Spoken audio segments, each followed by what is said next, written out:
Hi there, my name is Tato. And I'm Robin, and happy Sabbath. Today we're going to ask some people a few questions about... What was the takeaway from today's sermon? All right, let's go. Tato! Oh. So, who am I here with? I'm Hensley Gangadu. I am currently working at Avondale University in Australia.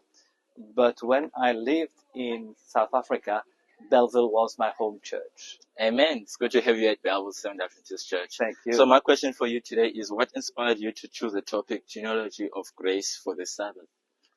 Thank you for that question. Very good question. When last did you hear a sermon about genealogy? What are genealogies? We tend to forget that they are in the Bible. But if you look at the genealogy of Jesus in the book of Matthew, you see a lot of instances of God's gift of grace given abundantly.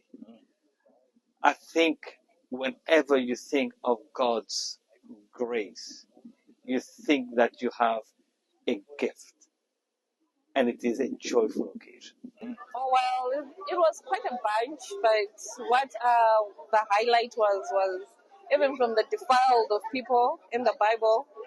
That's where Jesus came from, to show that God's grace can allocate you even if you are bad in a way, I would like to put it.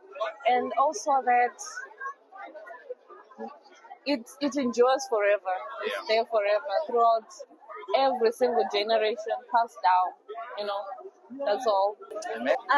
Today's sermon was basically about God's grace. It spoke about Matthew 4, and what I took from it is the beauty of God's grace, and that grace is freely given to anyone who's willing to accept it. Even if you feel like you're undeserving, even if you feel unworthy of His love and His presence, He freely gives His grace. We see multiple people in the genealogy of Christ who didn't deserve to be there. But even us, we don't deserve to be here at church today. We don't deserve His grace. But I'm so thankful for it. I was caught by surprise. The book of Matthew, especially the first chapter that speaks about genealogies, is one of the chapters that I normally skip when I'm reading the Bible, because I never thought that there is anything about my salvation that can come out of that book.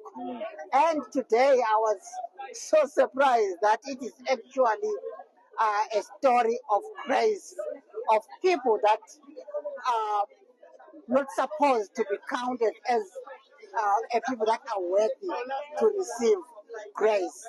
So I realized that I actually saw myself in one of the people that are in the book of Matthew. It's really amazing that the story of grace is not the story of those that are right, but it is the story of those that God wants to make right.